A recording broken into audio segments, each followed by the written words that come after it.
예, 안녕하십니까. 대구 한의대학의 조수동입니다. 아, 그, 제가 받은 주제가 미륵신앙이어서, 그 미륵신앙에 대한 뭐 여러 가지 내용에 대해서 발표를 하도록 하겠습니다. 아, 자, 이 미륵신앙은 인도에서 언제 성립이 되느냐고 하면은, 어, 대체적으로 뭐 석가모니 부처님이 열반한 이후 100여 년 경 이후일 것이라고 그렇게 추정을 합니다. 그리고 한 200년 이후에는 열반 이후 200년 이후에는 대중화됐을 것이다.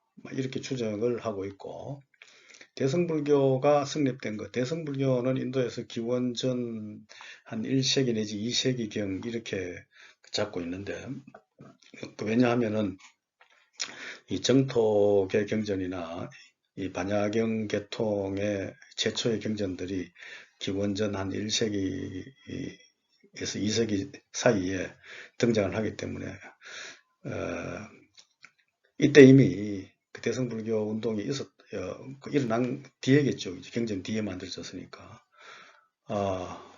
그 대성불교가 성립한 그 이후 이제 그 2, 3세기 같으면 상당히 좀 시간이 지난 그 시점인데 그 구원신앙으로서 크게 유행한 것으로 그렇게 보여집니다. 왜냐하면은 이 시기에 간다라 지방이나 그 인도 중부에 있는 그 미투라 지방에서 최초로 이제 불상들이 만들어지는데 이 불상들을 보면은 미륵 불상이 많이 그 발견이 됩니다.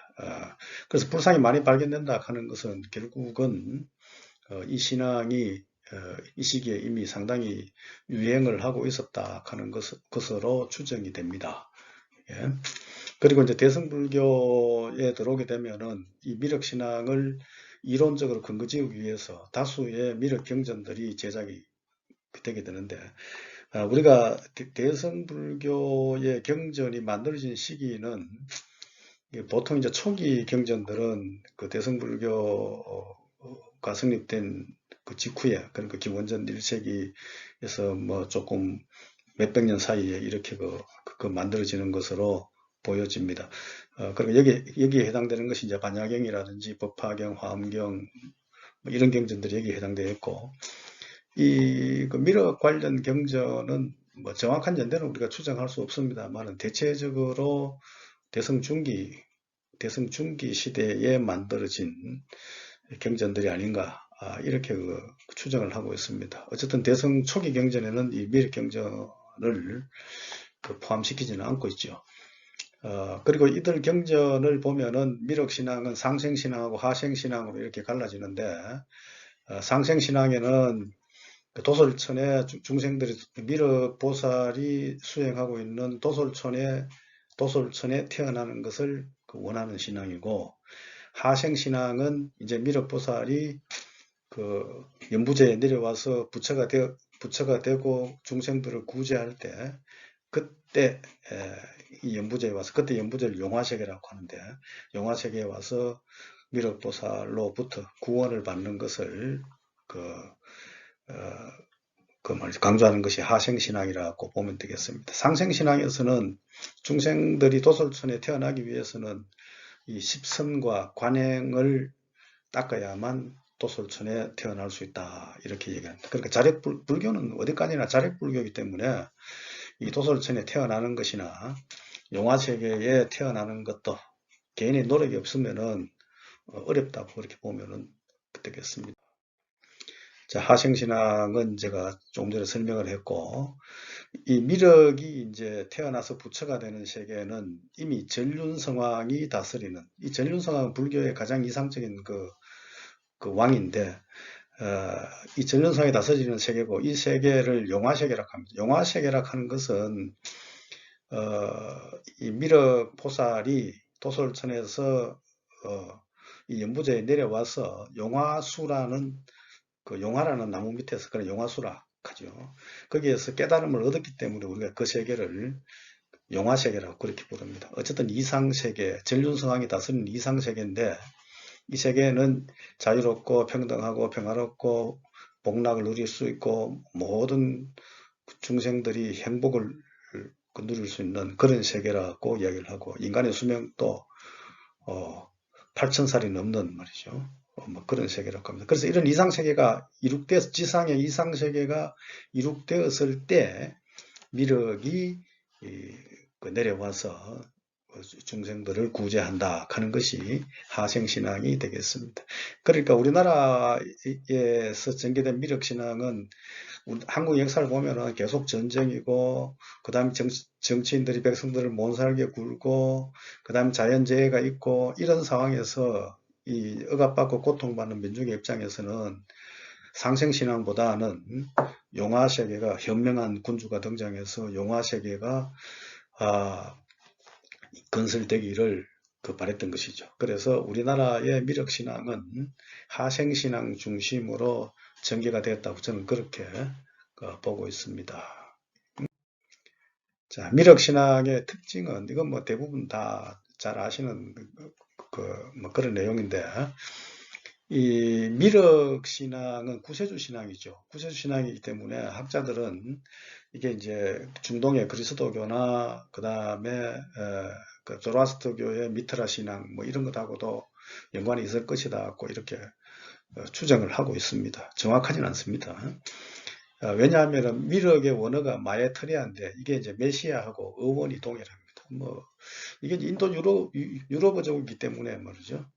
동일 그 어원을 가지고 있다고 볼 수는 있겠습니다. 왜냐하면은 인도 아리안족, 이란 아리안족, 유럽 아리안족 이게 동일 그 언어를 쓰는 언어를 쓰는 그런 민족들이거든요. 그래서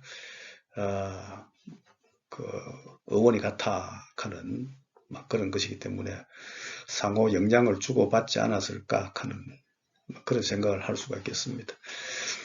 이 미륵이라고 미륵의 원어인 마에트리아는 자비롭다는 뜻입니다. 그리고 우애의 교사하는 그런 의미도 가지고 있다고 하고 가장 뛰어나다는 뜻인 그 문흥성이라고도 이렇게 번역을 합니다. 그 다음에 미륵은 석가모니 부처로부터 다음의 부처로 수기를 받았습니다. 수기하는 말은 부처님이 그 보살이나 수행자들에게 그 다음에 뭐 어떤 부처가 될 것이다 이렇게 약속을 받는 것을 수기라고 그렇게 얘기를 합니다. 그래서 다음에 부처로 수기를 받은 부처 수행자 말이죠. 수행자는 이걸 일생보처보살이라고 그러는데 일생보처불 말이죠. 근데 한 생만 더 태어나면 부처가 된다 하는 그런 뜻입니다. 이렇게. 그러니까 미륵은 한 번만 더 태어나면은 이제 바로 성불에서 부처가 된다 하는 그런 뜻이죠. 그래서 이것을 일생보처라고 이렇게 이야기를 합니다. 보처. 그래서 현재 도솔천에 있으면서 자심삼매를 수행하고 있다. 이 자비하고 관계되죠. 그제? 그래서 미륵을 자시보살 또는 자시각사 뭐 이런 식으로도 부르기도 합니다. 그 다음에 미륵의 출생에 관계되는 것은 여러 경전들이 이 미륵의 출생에 대해서 이야기를 하고 있습니다. 일체지 광명선인 자심인년 불식육경. 이 제목만 잘 보면은 이 내용이 뭐 말이죠. 어떤 내용이다 하는 걸 알 수가 있습니다. 그 다음 현우경 뭐 이런 데서는 이 미륵이 바발이라는 바라문 집에서 태어났다 이렇게 되어 있고 32상 80종호라는 부처의 특징을 갖추고 있다. 그러니까 태어날 때부터 이미 부처의 상을 가지고 태어났다고 이렇게 적고 있고 미륵 상생경에서는 미륵이 바라나국입니다. 바라나국 급바리촌의 그 바발이란 바라문 집에서 태어났다. 이거는 이제 앞에 나오는 경전하고 동일하죠. 근데 부처님이 왕사성 영지산에 계신다는 말을 듣고 가서 부처님의 제자가 되었다고 이렇게 기록을 하고 있고, 그 다음에 화엄경 입법개품에서는 말이죠. 연부제 남쪽에 있는 나라에서 태어났다 말이죠. 마리국에서 태어났다 이렇게 되어 있고, 그 다음에 수타니파타는 이제 가장 그 원시경전이죠. 석가모니의 말씀을 가장 가깝게 전하고 있는 경전이 수타니파타인데, 이 바바리가 남방 아리카 가까운 곳으로 갔다 하는 이런 이야기가 있습니다. 이런 이야기 있는데 저 전체를 보면은 결국 미륵은 남방 인도 남쪽에서 태어난 막 그런 그 말이죠 수행자로 보여집니다. 경전을 보면은 실존 인물로 그렇게 묘사를 하고 있습니다. 실존 인물이고 석가모니의 제자로 말이에요. 여기 보면은 미륵 상생계의 제자로 됐다 하는 거죠. 제자로 되어 있는 것으로 그렇게 되고 제자로 됐기 때문에 직접 수기를 받는 것이죠. 석가모니 부처님으로부터 수기를 받는 장면이 나옵니다. 그래서 미래불에 대한 수기는 말이죠. 현우경에 보면은 현우경의 바바리품에 보면은 석가세존이 장차 미래세에 한 바람문의 아들 미륵이 출가하여 도를 닦아 널리 중생을 제도할 것이라고 하였는데 이때 이제 이 설법을 듣던 미륵이 말이죠. 자기 자신이 미래세에 미륵 열애가 될 것이다고 발언을 하고 석가모니가 그렇다 너가 말이죠. 미래세에 다음 부처가 될 것이다고 이렇게 수기를 하고 있습니다. 이게 현우경의 이야기고 중암경의 그 설본경에서 보면은 그 나전륜왕이 출현했을 때 미륵불이 출현하여 헤아릴 수 없는 중생들을 제도한다 이렇게 되어 있는데 그때 이제 석가모니 부처님 그렇게 이야기를 하셨는데 그때 그 설법을 듣고 있던 그 미륵이라는 수행자가 제가 바로 그 미륵 열애가 되겠습니다. 이렇게 서원을 세웠다고 합니다. 그래서 석가모니가 그렇다 너가 바로 그 미륵 부처가 될 것이다 고 이렇게 약속을 하셨다 하는 이야기입니다. 이런 이야기들은 말이죠. 앞에 나왔던 일체지 광명선인 뭐 이경전하고 장암경, 중암경, 정일암경 뭐 이런 경전에 거의 비슷하게 말이죠. 나와 있습니다. 이렇게 미륵이 석가모니 부처님이 미륵이 다음에 부처가 될 것이다 라고 수기를 했다 하는 이런 내용이 나와 있다.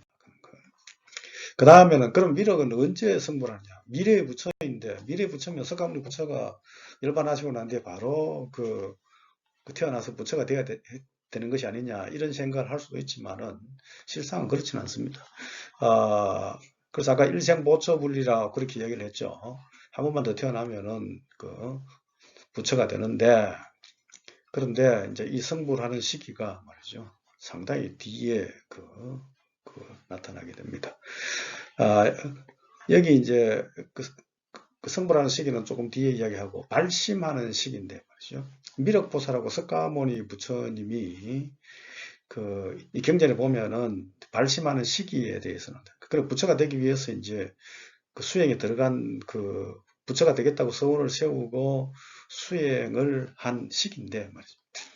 미륵보살이 대부분의 경전 보면은 미륵보살이 석가모니보다도 먼저 발심을 했다고 이렇게 이야기를 하고 있습니다. 그런데 석가모니가 미륵보살보다도 더욱 열심히 노력해서 미륵보다 국업 앞서 성불하게 되었다. 그럼 미륵보살은 왜 먼저 발심을 했으면서도 아직까지 부처가 되지 못했느냐 하면은 자비를 실천하기 위해서 부처가 되는 것을 미루었다고 그렇게 얘기를 합니다. 그래 보면은 미륵보살 소문 본원경에 보면은 정국토, 호국토, 정일체, 호일체라는 네 가지 일 때문에 정각을 이루지 않았다. 그러니까 자비를 실천하기 위해서 정각을 뒤로 미루었다 하는 그런 뜻입니다. 그래서 미륵을 그 자비를 상징하는 보살이라고 부처라고 그렇게 보고 있는 것이죠. 정일암경에는 30급을 먼저 성불했다 말이죠. 성불했다가 아니고 발심했다 그렇게 되어 있고 대지도론에서는 40급 앞서 발심했다고 이렇게 되어 있습니다. 성불했다가 아니고 발심했답니다. 그 다음에 대보적경 미륵소품에서도 미륵보살이 40급 앞서 발심했다 뭐 이런 식으로 되어 있고 불본행경에서는 둘이 동시에 이제 발심을 했는데 석가모니가 정진 노력해서 국업 먼저 성도했다고 이렇게 되어 있습니다. 자, 미륵보살은 석가모니보다 먼저 발심하였거나 동시에 발심하였지만 일체 중생에 대한 자비심을 실현하기 위해 성불을 미룬 반면 석가모니는 정진에 매진하여 미륵보살보다 먼저 승부를 하게 되었다라고 이렇게 경전들이 전하고 있습니다. 그럼 미륵은 어떤 서원을 세우고 부처가 되는가 하는 것인데, 여기에 대해서는 말이죠, 거의 대부분 일치하는 내용이 십선을 실천하도록 한다. 중생으로 하여금 십선을 실천해서 그 부처가 되게 하겠다 하는 그런 내용으로 되어 있습니다. 그러니까 도솔천에 왕생하는 것도 십선을 닦아야 되고, 그 다음에 용화세계에 태어나는 것도 십선을 닦아야 된다고 이렇게 되어 있기 때문에 이 10가지 선을 닦으면은 말이죠, 중생들이 나중에 그 깨달음을 얻을 수 있다 하는 그런 내용으로 되어 있습니다. 그 다음에 이제 아까 얘기했던 성불한 시기가 나오는데, 성불 시기는 여기 보면은 미륵부처는 시박이 성행하고, 아까 십선의 반대죠. 삼재가 일어나 인구가 10,000분의 1로 줄었다가 중생들이 다시 십선을 닦아 복과 수명이 정장될 때 출현한다. 이렇게 얘기합니다.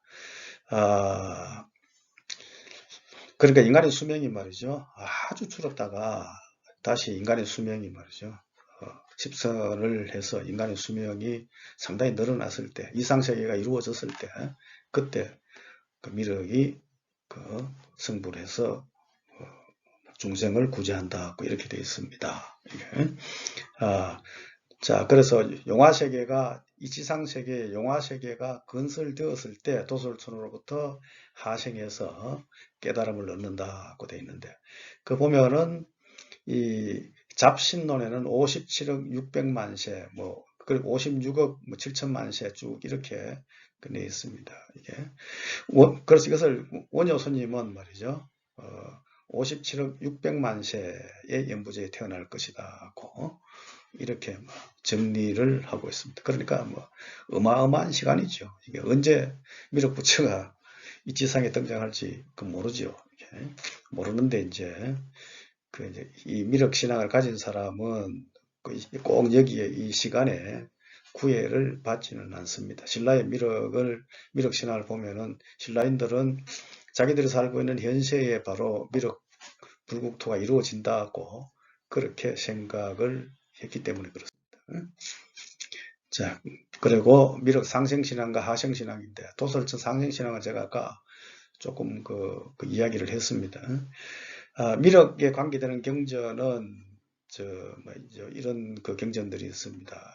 저거 경성역에 이게 미륵 상생경입니다. 불설 미륵 보살 상생 도솔 천경이고, 축복포역에 미륵 불설 미륵 하생경, 구마라즘역에 불설 미륵 하생 성불경, 불설 미륵 대성불경, 의정역에 불설 미륵 하생 성불경, 그리고 역자불명에 불설 미륵 내시경, 이런 경전들이 있는데, 불설관 미륵 보살 상생 도솔 천경, 이건 미륵 상생경이라고 그렇게 얘기를 하고, 그 다음에 불설 미륵 대성불경, 불설 미륵 하생경을 미륵 삼무경이라고 그렇게 이야기를 합니다.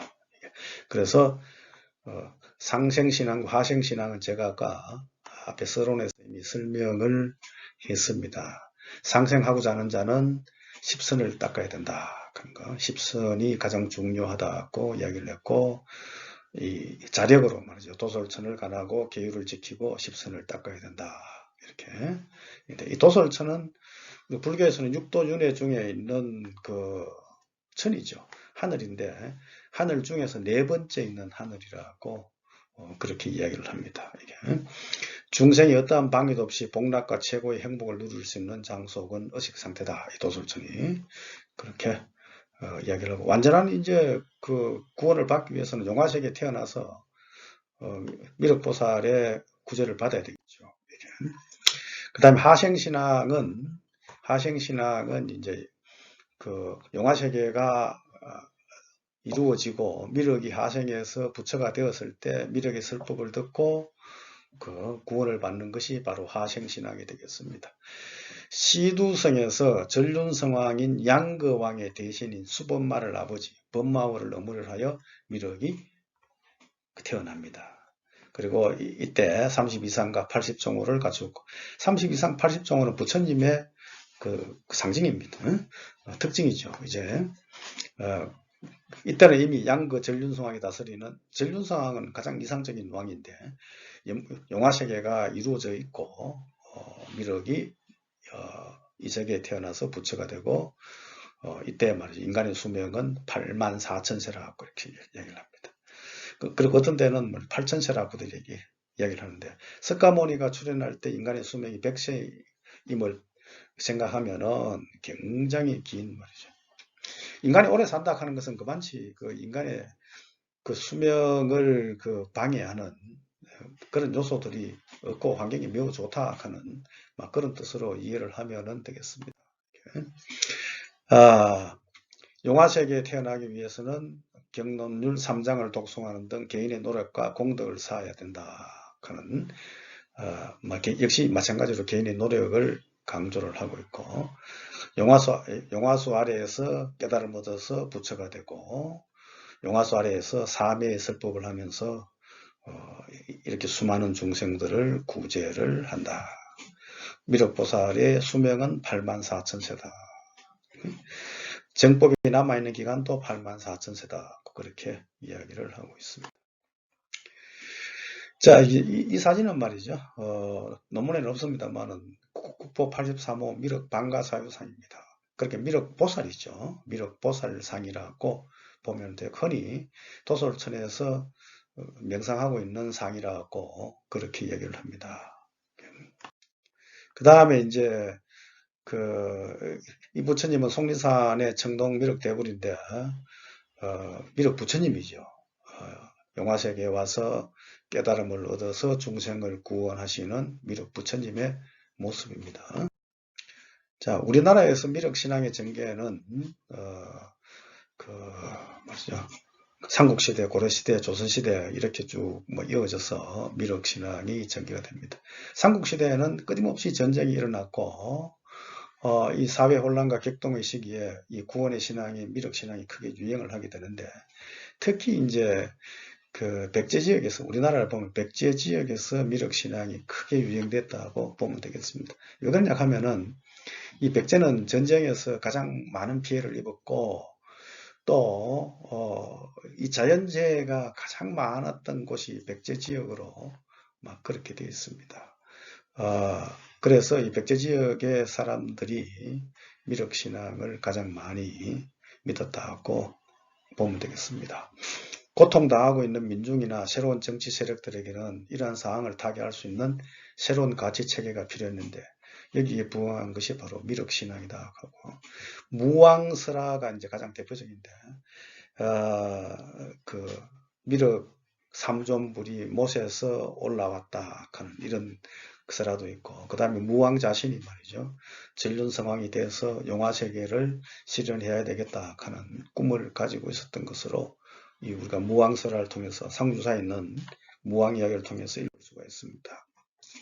그 다음에 신라에서는 그 신라 최초의 사찰인 흥룡사에 미륵 부처님이 안치되었다고 하고 있기 때문에 불교 전례와 동시에 미륵 신앙이 있었던 것으로 보여지고 진흥왕도 자신이 전륜성왕이 돼서 신라를 이성사회로 만들겠다 하는 그런 염원을 가지고 있었던 것으로 보여지고 이 진흥왕이 이제 만드는 제도인 화랑제도의 화랑들도 마찬가지로 그들의 이상세계 그 이념을 이 용화세계와 연결을 시키고 있는 것을 우리가 볼 수가 있습니다.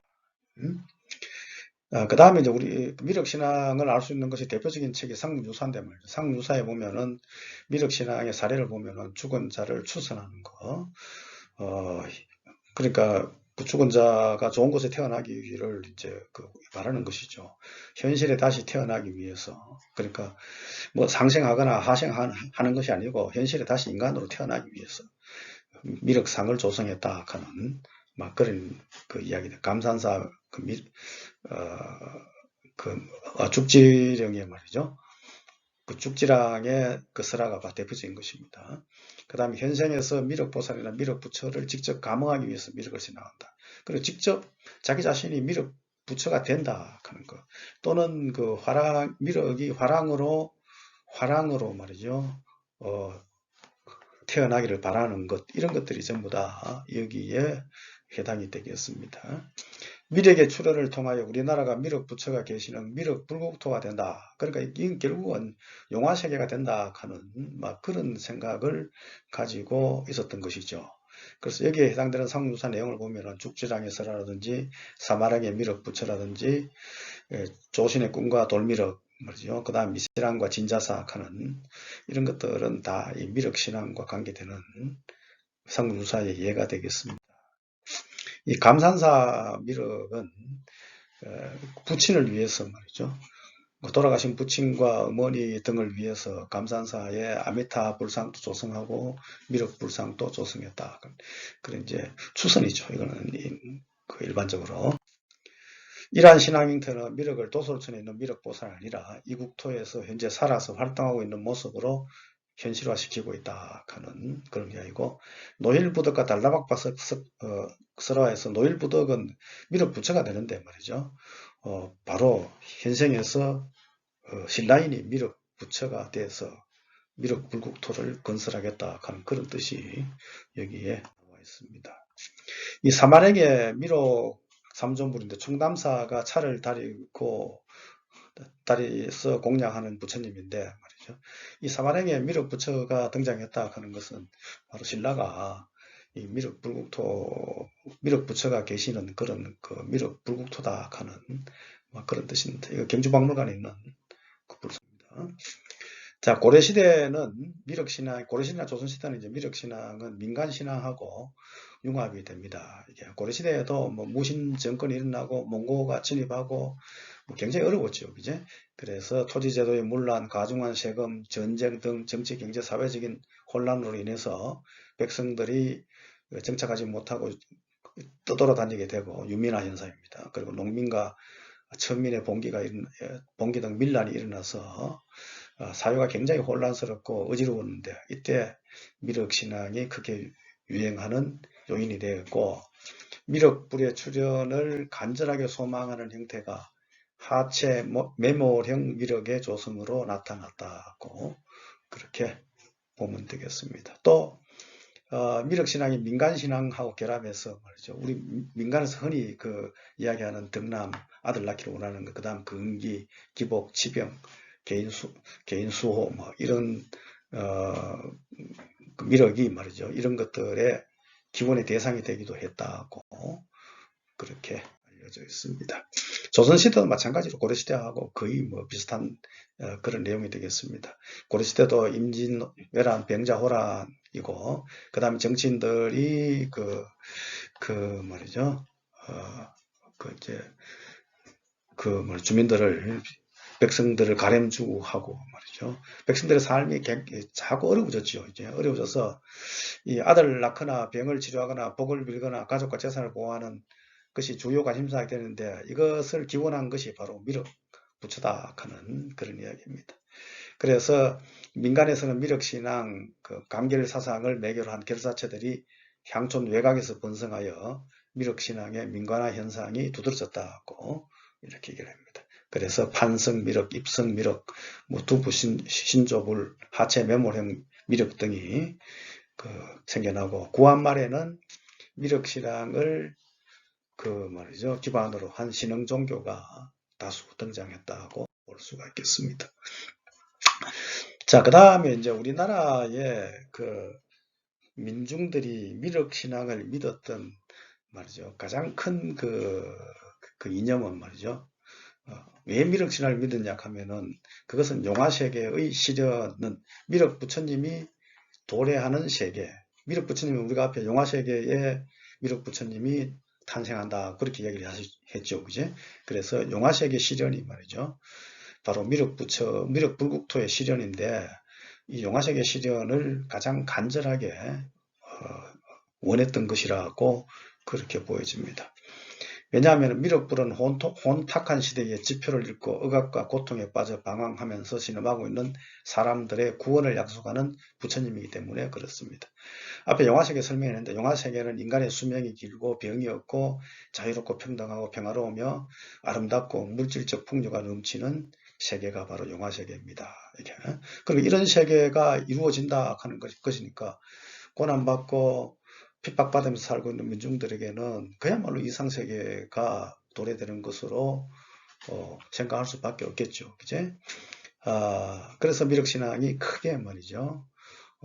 유행을 했었고, 정치적으로 야심가들은 그 어떤 새로운 명분을 세우거나 민중들을 끌어모으기 위해서 이 미륵의 하생신앙을 그런 용화세계의 실현을 말이죠. 하나의 정치적인 그 도구, 수단으로도 사용을 한 것으로 그렇게 볼 수가 있겠습니다. 자, 용화세계의 염원은 그 우리 민중신앙, 미륵신앙을 조금 고찰해 보면 몇 가지 형태로 나타납니다. 첫째는 땅에서 미륵이 출현한다. 못에서 미륵이 나온다 하는 이런 기록이 있는데 이런 것들이 바로 이 세계에 미륵 하생 신앙이 실현된다 하는 그런 염원을 나타낸 것이라고 볼 수가 있습니다. 미륵 하생이 실현된다 하는 것은 바로 용화세계가 실현된다 하는 그런 뜻이고 이상세계가 실현된다는 그런 이야기죠. 하체 매몰형 미륵불은 전국적으로 24개 지금 남아있는데 고려시대에 18개, 조선시대에 4개가 조성되고 대부분 백제 지역에서 발견이 되고 있습니다. 둘째는 매향의식입니다. 향을 이제 묻는 의식인데 매향의식은 미래세의 용화세계의 도래를 염원하는 불교 어뢰입니다. 매향은 민중들이 미륵부처의 도래를 기원하여 갯벌에 묻는 향나무인데 이게 이제 침향이 되면은 떠오른다고 그렇게 이야기를 합니다. 이 침향을 말이죠. 미륵 부처님에게 공양으로 올리는 것이죠. 그래서 이런 의식은, 매향의식은 14세기, 15세기, 즉 고려 말 조선 초기에 활발하게 진행이 됐습니다. 이건 역시 마찬가지로 용화세계의 건설을 목표로 미륵이 하생하는 세계를 목표로 말이죠. 생겨난 것입니다. 그러니까 매향했다 하는 것은 자기 자신들은 이 혜택을 못 받지만 미래 세대가 혜택을 받을 수 있다 하는 그런 기원이 여기에 들어가 있는 것입니다. 그 다음, 셋째, 미륵 하생신앙은 19세기 말에 등장한 신흥종교의 구원의 이념을 제공하고 있다. 그래서 이 신흥종교에서는 미륵이 곧 하생해서 이상세계가 이루어진다거나 교주 자신이 미륵이라고 그렇게 이야기를 하고 있습니다. 우리가 구한말이나 일제강점기 때 생긴 신흥종교 상당히 있죠. 이들 신흥종교들이 공통으로 말이죠. 공통으로 구세주 신앙으로 모신 것이 바로 미륵 부처가 되겠고 그 미륵 부처는 다른 데 부처가 있는 것이 아니고 금산사에 있는 바로 이 금산사에 있는 미륵 부처입니다. 이 중간에 있는 것이 미륵인데 이 미륵 삼존불이죠.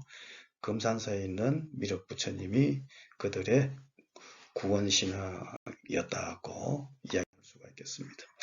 그 다음에 이제 미륵신앙과 민간신앙의 결합을 보면은 앞에 금산사에 있는 미륵같이 저렇게 말이죠. 미륵 부처를 만들지 않더라도 자연에 있는 돌들을 말이죠. 미륵이라고 그렇게 생각하고 신앙화하는 그런 경향이 나타납니다. 그래서 미륵의 형상을 하지 않는 자연석을 그대로 미륵이라고 하는 경우도 있고 또는 말이죠. 입석을 미륵으로 신앙해서 입석 위에 그냥 불두만 조성하거나 안 그러면 모자만 씌우거나 말이죠. 뭐 이런 형태도 있습니다. 그래서 입석은 보통 우리가 선돌 이런 식으로 이야기를 하는데 큰 돌이 있으면 그게 바로 미륵부처라고 하고 거기에 지성을 들였다 하는 그런 이야기입니다. 이런 지역을 미륵골이라고 하고 입석을 미륵님이라고 부르고 누각까지 지어서 보호하는 그런 경우도 있다 하는 것이고 그 다음에 판석에 미륵을 조각하여 입석을 미륵으로 조각하거나 입석을 미륵으로 심박하면서 신앙하였다. 불상으로서 조형미를 갖추지 못한 돌에 대해 그것을 미륵으로 생각하고 거기에 종교적 행위를 했고, 그 종교적 행위라고 하는 것은 앞에서 나왔다시피 등남, 지병, 기복, 수호 등으로 이루어지고, 특히 아들 낳기를 기원한 바위를 기자석 또는 기자암이라고도 그렇게 부르고 있습니다. 이렇게 민중들이 자연바위를 미륵불 또는 미륵바위라는 별칭을 부여했다는 것은 당시의 민중이 얼마나 미륵을 찾았고 신앙했는가를 보여주는 예라고 그렇게 볼 수가 있겠습니다. 이제 여기에 있는 그 부처는 따담따 마른 부처 뭐 비슷하죠, 그죠? 이게 이제 우리가 천불천탑이 있었다고 하는 운주사 미륵, 운주사에 들어가는 입구에 있는 그런 그 미륵 부처들이 되겠습니다. 이게. 그래서 이런 것은 조그마한 형체라도 따듬었지만은 이것 말고 이제 선돌 같은 거, 뭐 이런 것들도 다 미륵으로 그렇게 신앙하고 그 기복적인 그 신앙을 했던 것으로 그렇게 볼 수가 있겠습니다. 이외에도 민간에서는 고을의 평온과 편안과 복을 위해서 미륵을 신앙하기도 하고 가뭄을 막고 풍년을 기원하기 위해서 미륵을 신앙하기도 했다. 그래서 마을의 수호신이 되었다고 보면 되겠습니다. 자, 그 다음에 결혼은 말이죠. 앞에서 했던 것이 정리가 되겠고, 우리나라에서는